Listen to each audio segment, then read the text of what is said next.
Hello everyone. I'd like to tell a joke today. And it's not my joke, it's a very famous joke by Norm Macdonald, but I like to tell it anyway as mine. So my neighbor actually is a professor of logic. And yes, I was also surprised when I got to know this thing about him. I asked him, what's a professor of logic? What do you do?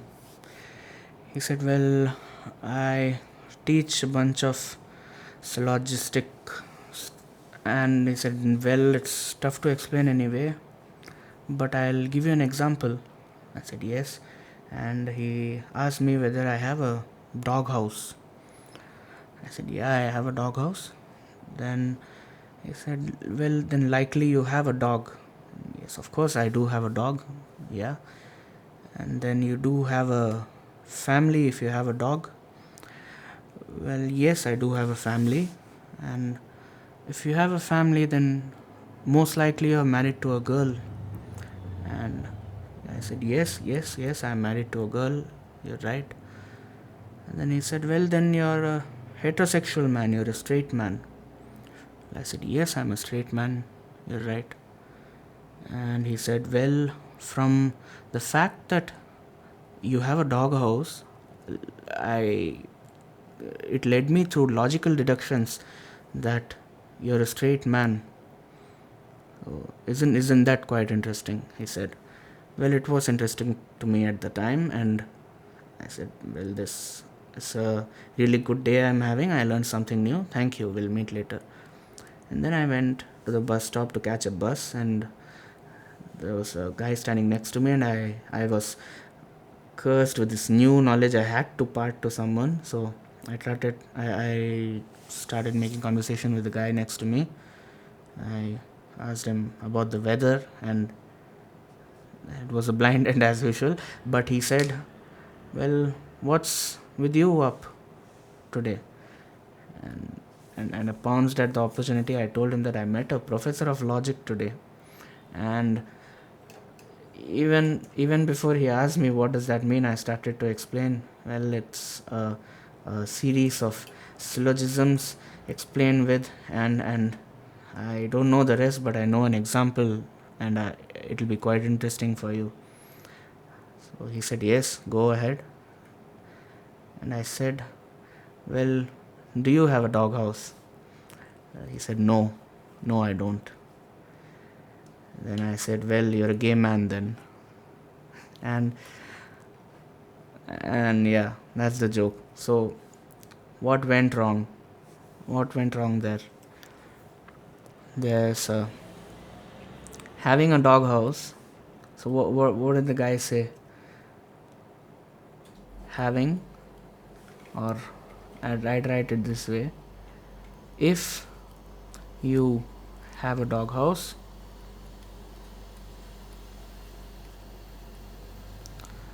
then you are straight. And remember, this is all jokes. I started with jokes, so don't take anything personally, of course. And so this is one statement I have. So what did I assume? I assume the contrary. If you do not have a doghouse, then you're not straight. You are not straight. So isn't this incorrect? So that's very wrong, because all the statement says is if you have a doghouse, then something. So if you do not have a doghouse, I say nothing about it. So I didn't bore you for no reason at all. Today we are going to study implications in math. So statements like if this then that occur very frequently in mathematics and in usual logic also. So we give a very special symbol to it. So if P, this is how we write it: if P implies Q, So this means if P happens,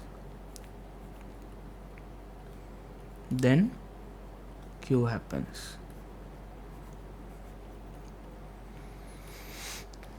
So this is the formal symbol for it. If P, then Q. So P implies Q. You read this as implies.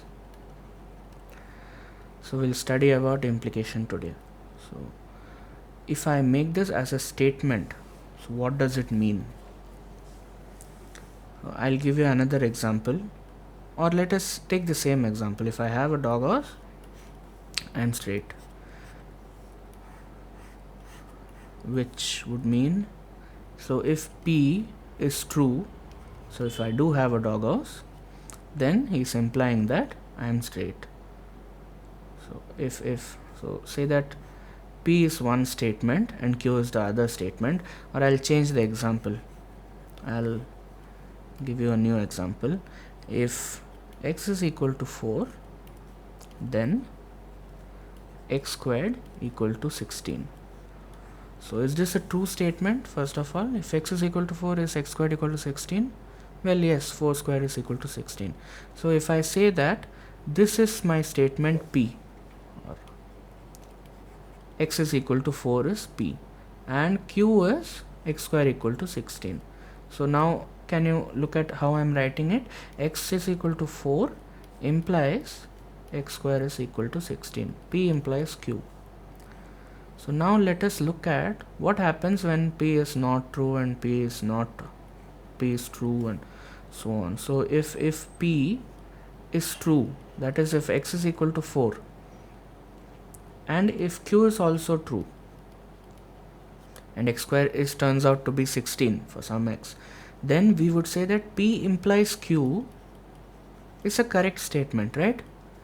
So if given any x, my x was 4, I know that for a fact, and I know that x square was 16 for a fact, then saying that if x is equal to 4, then x square equal to 16 is not wrong.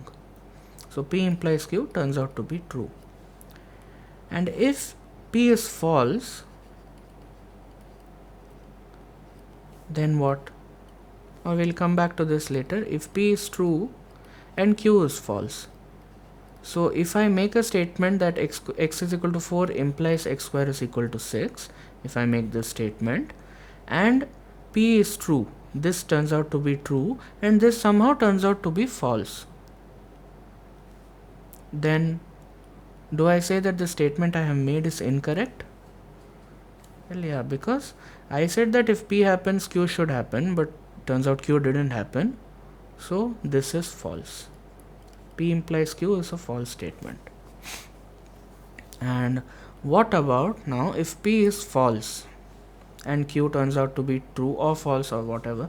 Let us see. So if P is false, if x square is not equal to 4 to begin with, if the guy did not have a doghouse to begin with, can I make any inference about Q? No, right? So I wouldn't go and blame the person who said x equal to 4 implies x square equal to 16.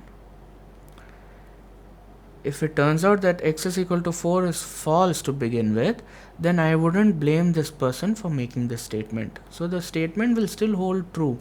So no matter what, if P is false, no matter what Q is, so Q may be true or Q may be false. But if P is false to begin with, P implies Q will be true regardless. Because the statement only says that if P happens, then something happens. If P does not happen, I don't commit. I don't say anything about it. So this is the truth table for P implies Q. Again, as usual, do not memorize the truth table. You logically deduce what the truth table is. You can memorize my joke if you want to, if you forget anything. I think this will give you a good idea of P implies Q. So I hope you understand what this means. I have to write false 2 times and I hope you can fill it up.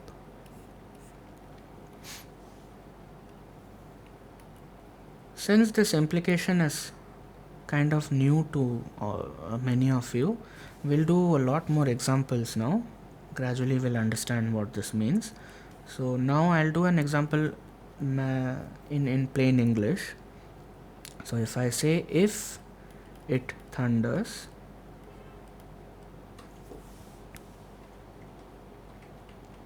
I'll write if there's a thunder. If there's a thunder, it will rain. It will rain. So this is a statement. This is, I'll call it S. So S is of the form, if something happens, then something would happen. So there's not then written here explicitly, but it's understood. So if there's a thunder, there will be rain. Then there will be rain. Which is to say that P is a thunder, there being a thunder essentially. So P is there being a thunder, and Q is raining, it will rain. So there being rain. So now what about P implies Q? What will happen? This is just another example to get to the same truth table, just to make you understand it even better. So I'll write it here, hope you don't mind. So if P happens, if there is a thunder, then only if Q is true, P implies Q would be true. Only if it thunders, then only if it rains, then this statement holds true. If it does not rain, what will happen? What if it does not rain? If Q is false, then my statement is false. But if P is false to begin with, so no matter what happens, if P is false to begin with, no matter what happens, the statement still is true. Right? So pause the video, take this all in, and then continue.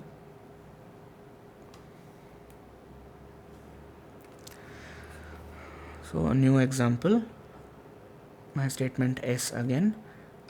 If the last digit of a number is 2, then, so there's an if then,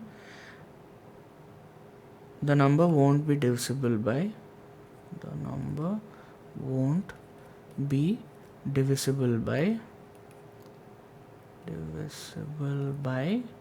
7. So does this statement make sense to you first of all? So I'm saying that if some number, the last digit is true, then the number won't be divisible by 7. It seems like a true statement, right? Anyway, we'll have to say in what cases the statement is true, the implication is true. And I'd also write it in the mathematical form if you like. So if the last digit of a number is 2, so last digit is 2 implies number is divisible by 7. So say that last digit of n, the number, is 2, then n is divisible by 7. Another way of writing it would be n is equal to 7k for some k in the set of integers. So all this would be a result of all the introductions of the symbols and previous lectures. For some k in integer, if you substitute in k, the n would be a multiple of 7, that is n is divisible by 7. So this is this statement exactly. So S can be written in this way. So now, is this of the form P implies Q? Well, yes, because what about the truth table? P implies Q, we already know the truth table, but we'll just verify it again using this example. It will just give you a better idea of what it means. So the last digit of some number n is 2, if it is true, then if n was equal to 7k, that is if n was divisible by 7, then my statement holds true.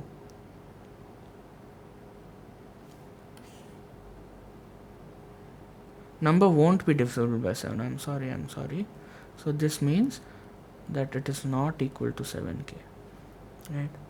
So if p is true, last digit is 2, and q is not divisible by 7, then my statement says what it is supposed to say. So what I am stating. So the p implies q is true. So don't get confused by another not symbol over here, because ultimately you'll have to look at what q is.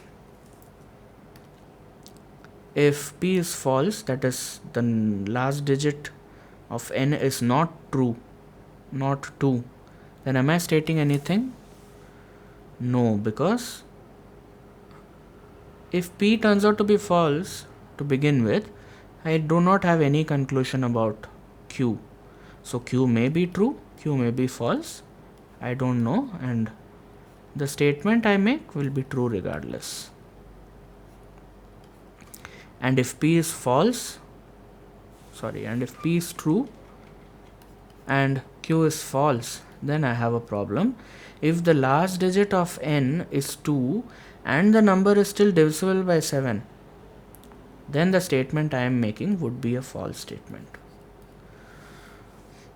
This was just verification of the same truth table. But I wrote this example because this outlines a very interesting fact about, first of all, we saw that not p did not imply not q, right? So in this example, if you have a dog house, then you are straight. So not having a dog house did not imply that I am not straight. So this is not true. It did not imply. But does not q imply anything? So say that I have another easy example. We can use the same examples again, but I'll just take this example to just start off. He falls if he slips. This is one statement, and I'll call this A. So A is of the form he slips implies he falls, because if he slips then he falls is another way of putting it. So he slips implies he falls.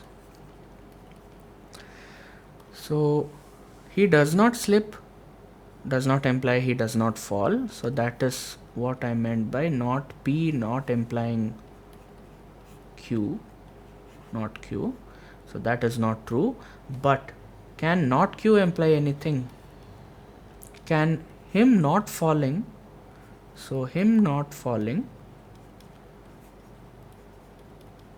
can you make any conclusions about him slipping or not slipping? So if he had fell, if he had slipped, then he'd fall. So if someone slips, then he falls. But if he did not fall, then he could not have slipped. Does that make sense? So him not falling would imply that he wouldn't have slipped to begin with, because if he had done so, if he had slipped, he would have fallen, guaranteed. So him not falling would imply him not slipping,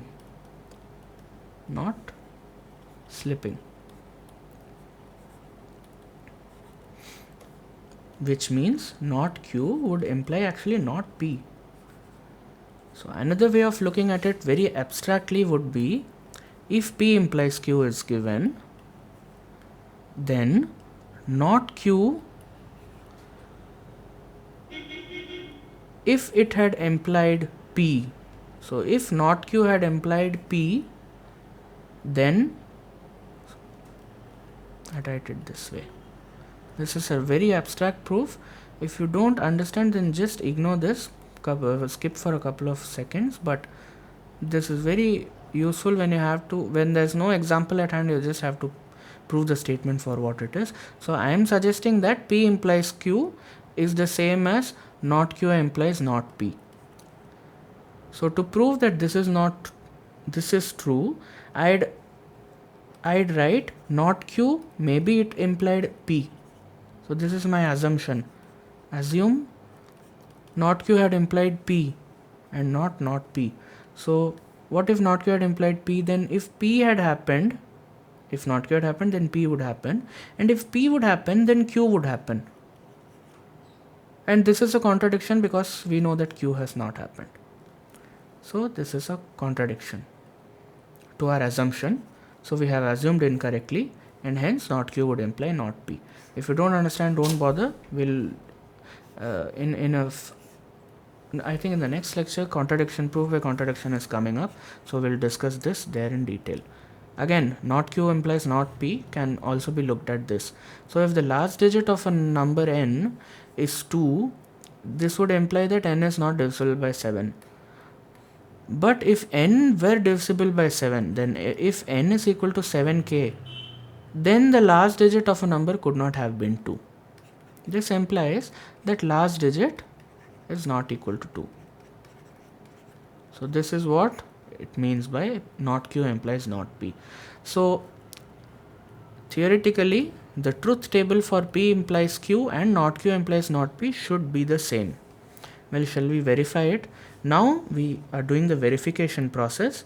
We don't say not Q implies not P is the same statement as P implies Q. It's the same. By verifying the truth table, we do it logically and then we verify using a truth table. So now shall we quickly verify? So P implies Q. I'll draw a column for P, a column for Q, and we do need not Q and not P. So I'll draw a column for not Q and not P, and then let us draw a column for not Q implies not P, because it will be the same logic as we apply for implications. You'll see what I mean. Well, if P happens and Q happens, then my statement P implies Q is correct. If P happens and Q does not happen, then the statement is wrong because P has happened and as promised Q hasn't happened. So the statement is wrong. If P happens or if P does not happen, then Q may happen or may not happen, and the statement still holds true. So this is P implies Q as we saw earlier. So what is not Q? So whenever Q is true, not Q will become false. We looked at it in the previous lecture. So whenever Q is true, not Q is false. Whenever Q is false, not Q is true. Similarly for P, it's just the opposite of, similarly for not P. So it's not P is the opposite of P. And not Q implies not P. Now we have two new statements, not Q and not P. So now we'll have to check the usual implication. You think as if your not Q is your statement like Q here and like P here. So you just do the implication thing again. So not Q has not happened. So P can happen or cannot happen. We don't care. So this entry where not Q has not happened will be true regardless of not P. And when not Q has happened and not P hasn't happened, not P is false, then my statement is incorrect.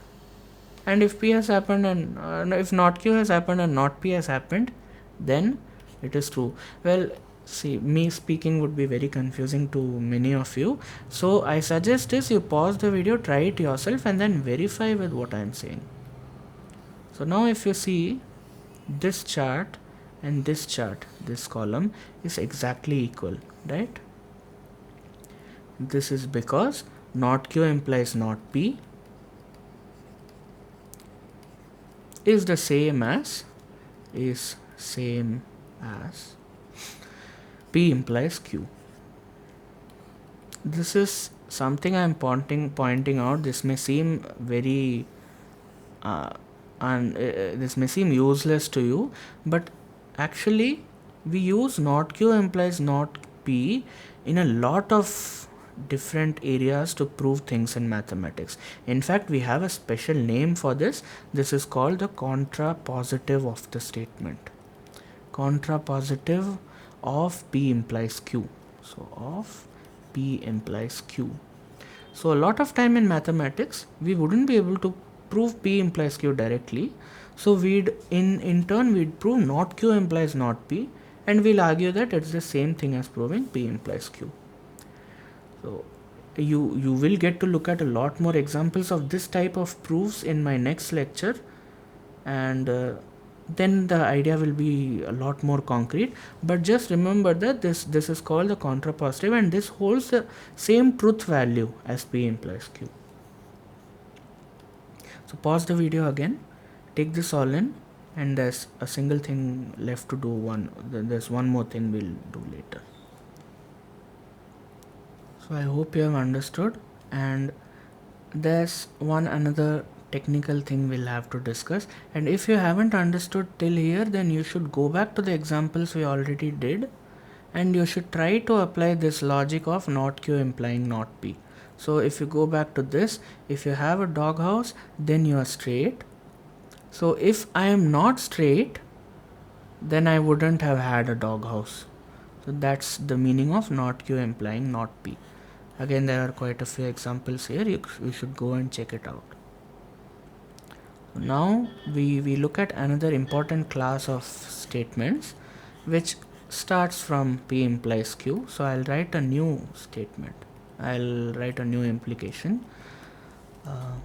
I'll say that if the sum of digits of a number, I won't write that, it's understood. If the sum of digits is divisible by 3, then what would come next? Then the number would be divisible by 3, right? This is the divisibility check for 3. Would be divisible by 3. So this is an if then statement, right? So I call this statement maybe F or nothing. It's just, there's no meaning.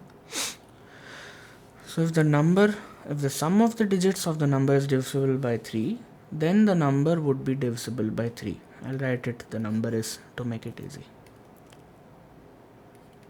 is divisible by 3. So what about, well, not Q would imply not P, because this is, so P will be the statement the sum of the digits is divisible by 3. So sum of digits is divisible by 3. This is P, and Q will be the number of, the number is divisible by 3. Now notice that something unique happens in this case. Sum of the digits, if it is divisible by 3, then the number for sure will be divisible by 3. We know that. But we also know that if the number was divisible by 3, then the sum of the digits have to be divisible by 3, right? If you look at any number, 333, this number is divisible by 3. We know that at a single glance. But the sum of the digits 2, so 3 plus 3 plus 3, the sum of the digits is also divisible by 3, which is 9, which is divisible by 3. So it's not a fraction, right? 9 by 3 is not a fraction. This P and Q are different than this P and Q. Okay. So what did we notice? P implies Q for sure. That is correct. But Q also implies P. So we call this in mathematics if and only if statements. So if P happens, then Q happens. But I am also putting another condition on it, that if Q happens, then P has to happen. That means if P happens,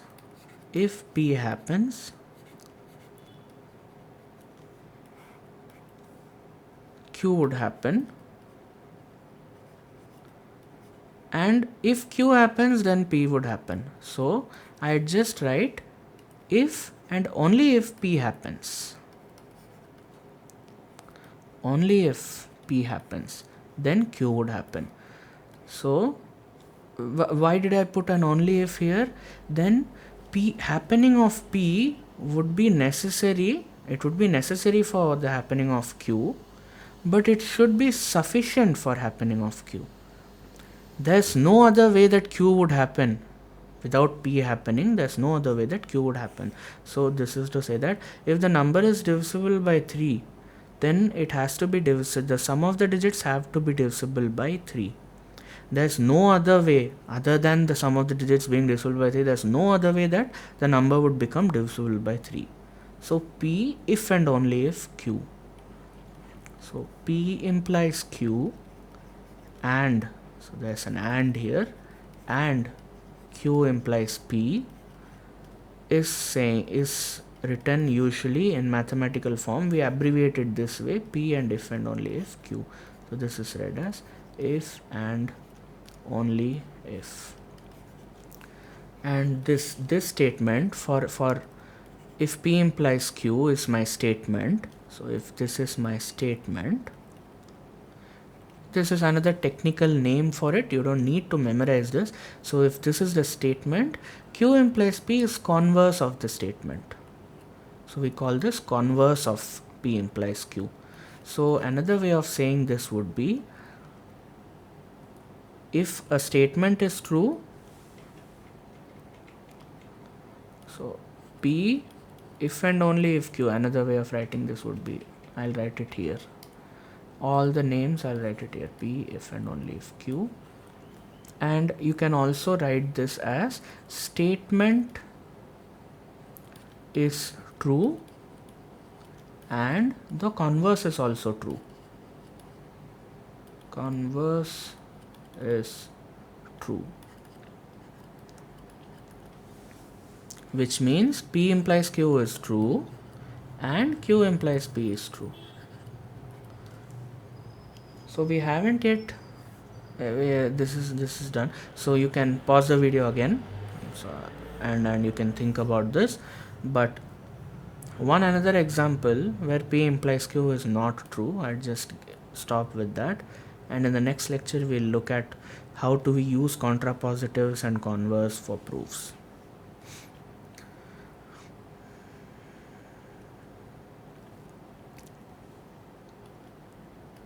My new statement is, if a number is even, then it is prime. So quickly, can you pause the video and try writing it in mathematical form first, because there's an if then condition, and then check whether this is actually true or not, if p implies q is true or not. So if a number is even, then that means it will be divisible by 2, then it is prime. So is this true? This does not seem like it is true, right? So to prove that this is not true, you just have to show a single number which is even, but still it is not divisible by any number, or it is divisible by some number. So what I mean is, if a number is even, take 44 for example. So 44 is an even number, then according to the statement, if it is even, then it should be prime. But is 44 prime? No, because 4 into 11 is 44. These are two factors of 44. So there is a factor other than 44, so it is not prime. So hence we have proved this statement is incorrect. It's not valid. People also call it not valid. So it just means incorrect.